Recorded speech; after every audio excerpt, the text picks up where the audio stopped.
La doctora Julieta Fierro es una reconocida astrónoma y divulgadora científica mexicana. Es licenciada en física por la Universidad Nacional Autónoma de México, lugar donde también realizó sus estudios de maestría y posterior doctorado en ciencia. Ha sido investigadora en el Instituto de Astronomía de la UNAM, donde ha realizado importantes contribuciones a la ciencia. Además de su labor científica, la doctora Julieta Fierro es una reconocida divulgadora de la ciencia. Ha escrito varios libros y entre ellos se cuentan más de 200 publicaciones científicas. También ha participado en numerosos programas de radio y televisión, tales como La Ciencia desde México y La Hora Nacional. Ha dado conferencias y charlas en diversas instituciones educativas y culturales, tanto en México como en el extranjero.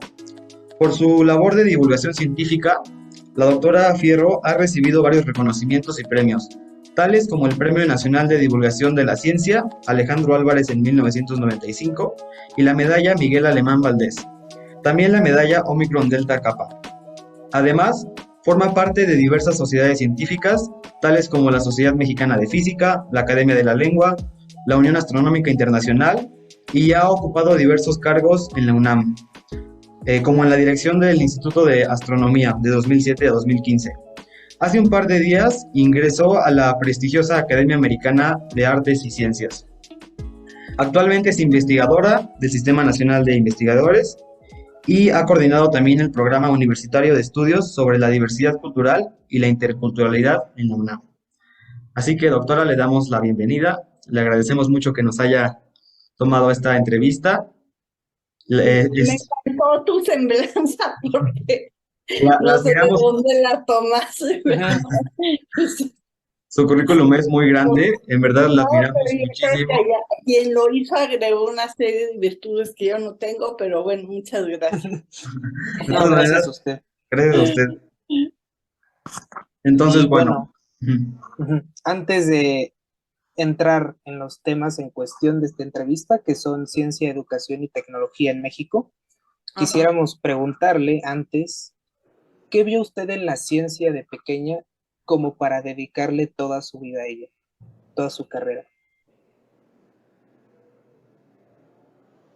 Ay, pues para mí fue obvio porque sacaba 0 en lengua y 10 en perdón, que era francés, 0 y 10 en matemáticas, o sea, yo sabía que iba a ser científica. Además, había libros en mi casa con imágenes maravillosas de ciencia, entonces, pues para mí esto siempre fue la meta en la vida. oiga, y de pequeño usted soñaba con, por ahí leí ser cirquera.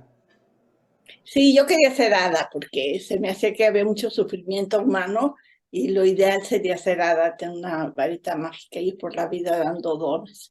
Y claro que quería ser siquiera, quería tener un elefante y Santa Claus siempre quedaba mal conmigo y el plan B, es decir, los Reyes Magos también, ni modo.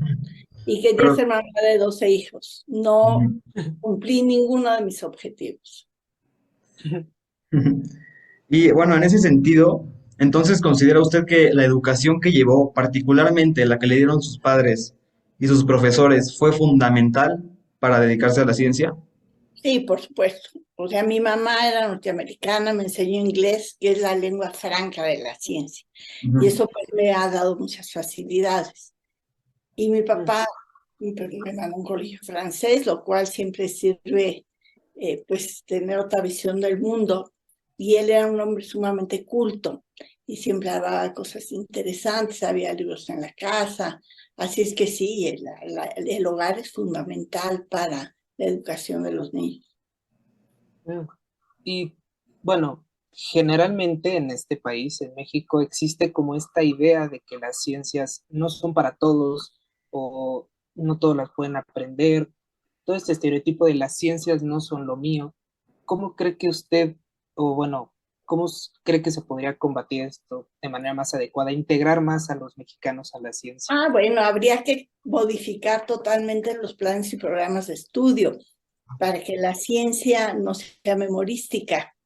Yo no sé si ustedes, pero yo recuerdo amigas que tenían que aprenderse las tablas, la tabla de los elementos químicos de memoria secundaria.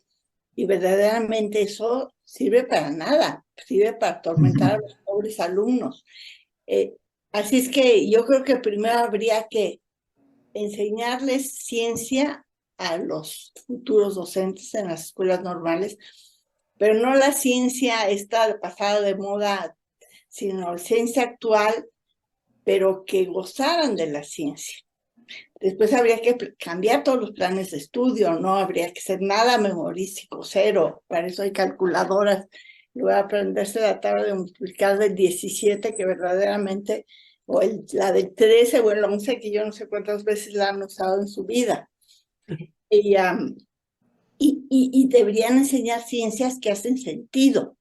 O sea, en la secundaria, ¿para qué hacemos la tabla periódica? Mejor psicología. ¿Por qué odiamos a nuestra mamá y nos gusta el galán de al lado? Digo, eso enamoraría a los chicos del conocimiento, no estas cosas que les parecen irrelevantes. Es decir, había que cambiar la manera de enseñar y lo que se enseña. Y les aseguro que la gente pues se enamoraría del conocimiento en general, no solo de la ciencia, sino de la cultura, de la humanidad.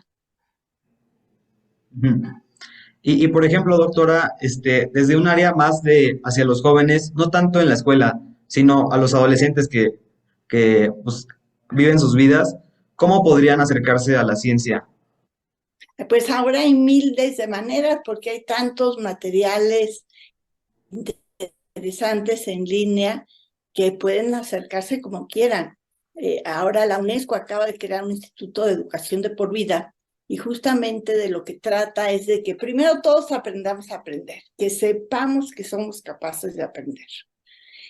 En segundo lugar, que la educación a nivel de licenciatura sea híbrida. Es decir, ustedes pueden tomar una clase en MIT, en el TEC de Monterrey, en la Universidad de Ingeniería de Barcelona, en fin, en China, donde quieran, porque haya más cursos masivos gratuitos a distancia en línea.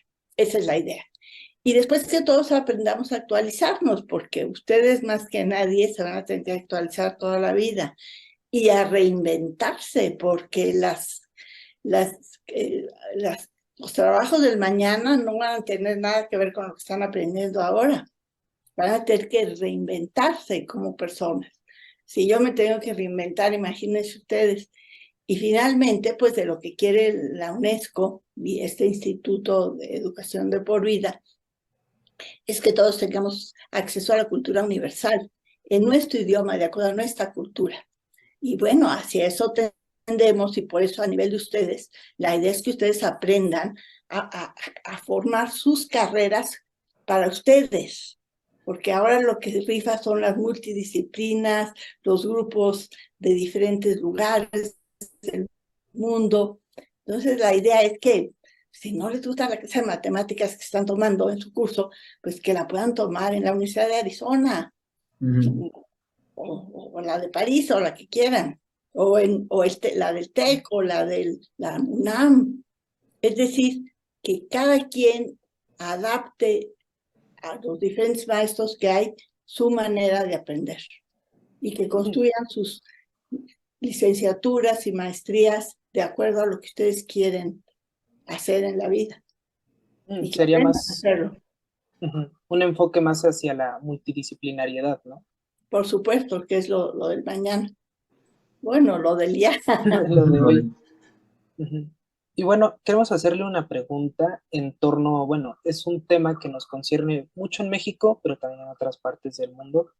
Bueno, retomando este tema que nos concierne tanto y también mucho en México sería, ¿cómo fue el avanzar, o sea, en este mundo de las ciencias, siendo mujer? Bueno, como te imaginarás, toda la sociedad pues no estaba estructurada para que, yo tengo 75 años, para que las mujeres, o sea, no estaba estructurada para que las mujeres fueran científicas. A mí mi mamá me educó a ser ama de casa y mi papá es lo que quería.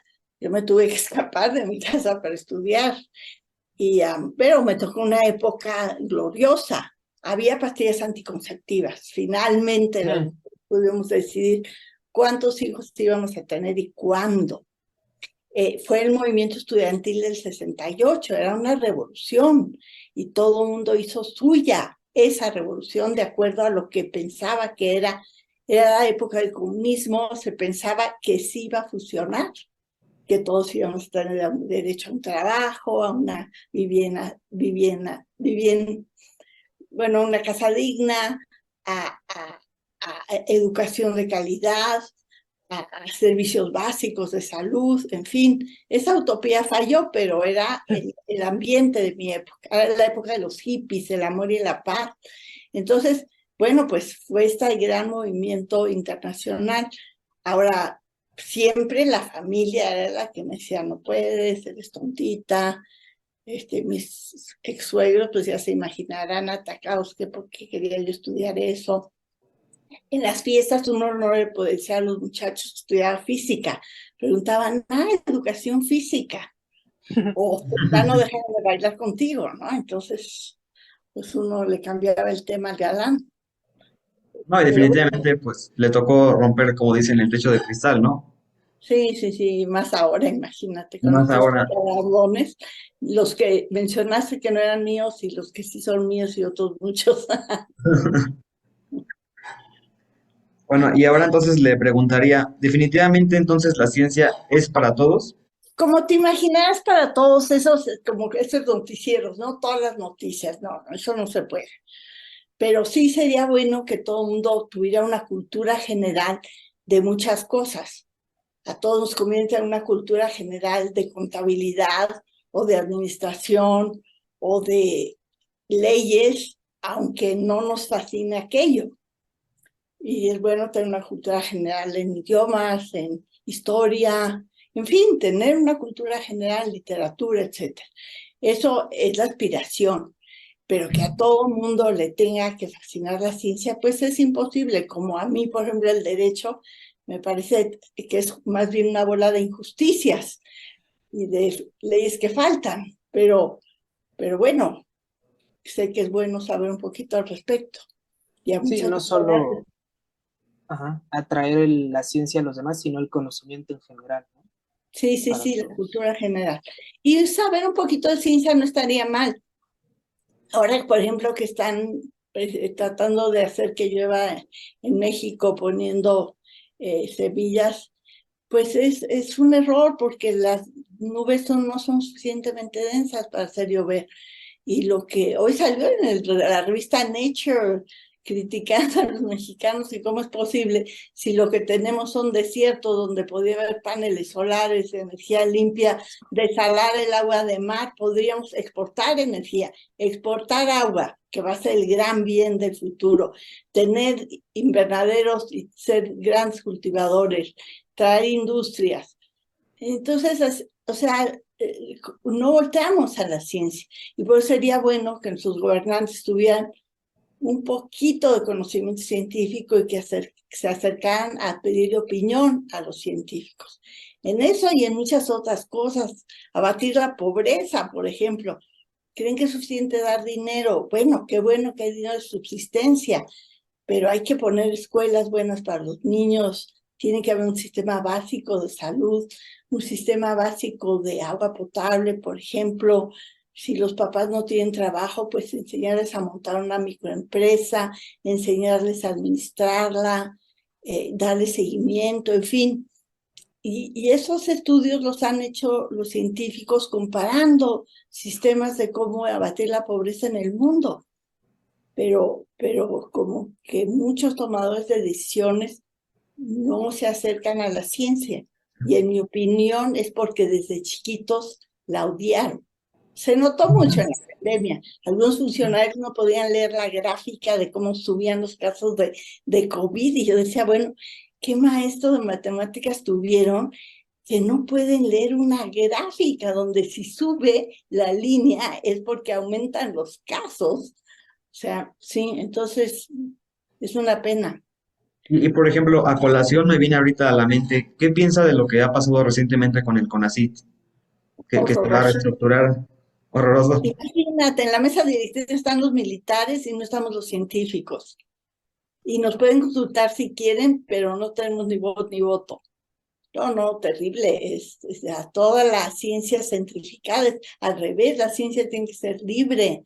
Las ciencias básicas son los pilares de la tecnología y de la transferencia tecnológica hacia la industria para crear productos de innovación que beneficien a todos. No, es muy triste lo que ha pasado.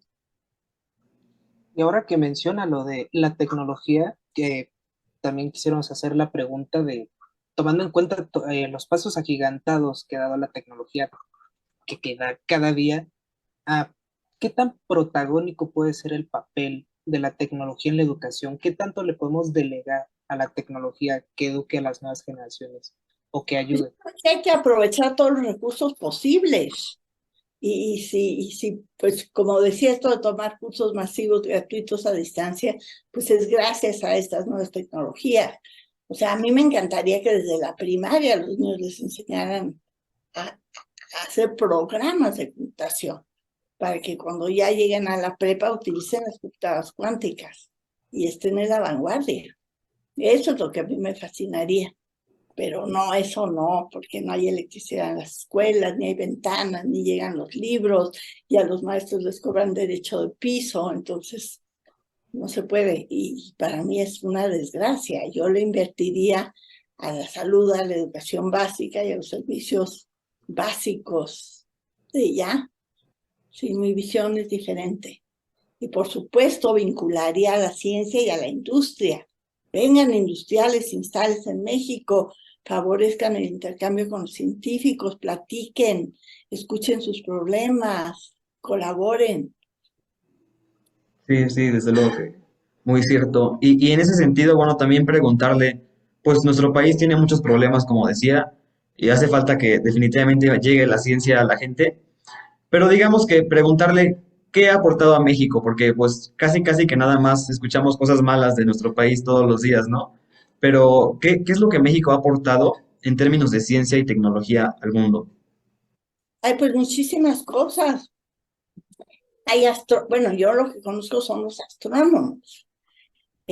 Por ejemplo, Silvia Torres, una mujer mexicana, fue la presidenta de la Unión Astronómica Internacional, o sea, fue la emperatriz de la astronomía del mundo. Y Manuel Peilbert, por ejemplo, él descubrió cuánto helio se formó durante la gran explosión. Lo descubrió porque midió cómo en las galaxias, donde hay más estrellas, se forman más elementos químicos fusionando helio, por ejemplo, carbono, nitrógeno y oxígeno. Y conforme te alejas del centro de la galaxia, hay menos estrellas y va habiendo menos de esos elementos y más helio, que helio es el que los genera. Entonces, ya que llegas a la orilla de la galaxia, ya no hay carbono, nitrógeno y oxígeno, y sí hay helio. Ese es el helio con que se hicieron las galaxias, es el helio que se produjo durante la gran explosión. Y cualquier modelo del universo, cualquier cosmología, tiene que usar las determinaciones que calculó Manuel. Entonces, para entender el universo, sin Manuel no se podría. Ujú. Y así, Luis Felipe Rodríguez fue el primero en descubrir agua fuera del sistema solar, usando radiotelescopios. Él era tan famoso ya antes de esto que en uno de los grandes arreglos de radiotelescopios del mundo le construyeron un aparato exprofeso para lo que él quería. Y él fue el primero en descubrir agua fuera del sistema solar. No, la astronomía mexicana es sensacional, o sea, no. Ahorita Sebastián Sánchez es de los astrónomos más vigorosos que hay en México. Hay astrónomos que están en el web, astrónomos que están metidos en todos los grandes proyectos astrofísicos del momento. Y por ejemplo, ahorita que mencionaba los telescopios, el gran telescopio de Puebla, el milimétrico, pues también es una aportación pues, que hay en México. ¿Qué nos puede contar de esta antenota? Pues la radioastronomía, a ver, para captar la luz depende de la longitud de onda. Nuestro ojo, siendo pequeñito, puede ver luz con mucho detalle, pero a longitudes de onda más grandes necesitas detectores de luz más grandes, por eso se usan antenas. Pero ahora lo que se usa en el mundo es no usar una sola antena como la de la Sierra de la Negra, sino muchas antenas.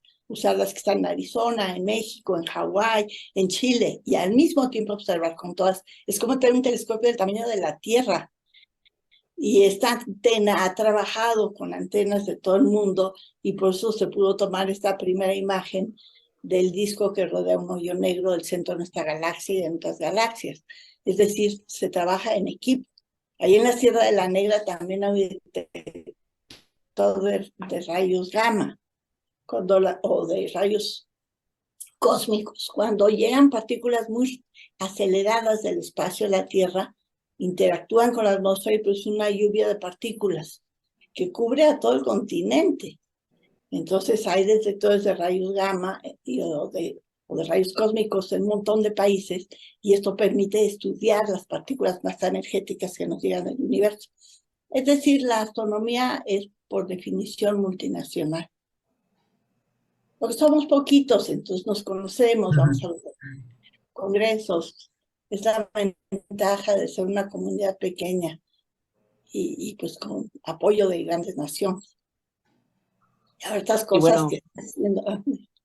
no, sí, antes somos Adelante. grandes fanáticos de la astronomía y entonces antes de pasar a preguntas más técnicas que tenemos para usted, nada más quisiéramos cerrar o hacer un resumen general de eh, qué le depara México en materia de educación, ciencia y tecnología. O sea, ¿cuál es el futuro de México en esto? ¿Qué se tiene que hacer que sea... Bueno, a corto eh, plazo, pues estamos atados de manos. Como sabes, la educación básica se ha transformado. Ahorita a los niños les preguntan que averigüen en sus alcaldías cuántos partidos hay y por quién votarían, ¿no? Entonces sí, la ciencia está un poquitín en descuido. Pero yo tengo la esperanza de que algún día retomemos, pues, personas más cultas, yo diría, que valoren más el conocimiento humano y que la educación básica que se dé sea más moderna, más actual, que se evalúe, porque ahorita se desaparecieron las evaluaciones. Y al menos la ciencia funciona porque se evalúa todo el tiempo. A mí me evalúan mis alumnos, mis colegas, si mando un artículo a publicar, en mi universidad, el CONACYT, o sea, la evaluación es perpetua y continua, porque además eso te hace bien. Si yo en congreso digo una burrada y alguien me corrige, yo me pongo feliz, digo, qué bueno, se dieron cuenta y sé por dónde avanzar. La ciencia avanza con sus errores también. Y el quitar la evaluación de las escuelas, pues es gravísimo. Así es que por el momento yo veo muy difícil salir del atolladero. Espero que a futuro pues se incorporen personas con un poquito más de cultura general al sistema de educación nacional y se entrenen mejor a los pobres maestros, porque los mandamos a la guerra sin fusil a los pobres. bueno, muchísimas gracias entonces por estas preguntas.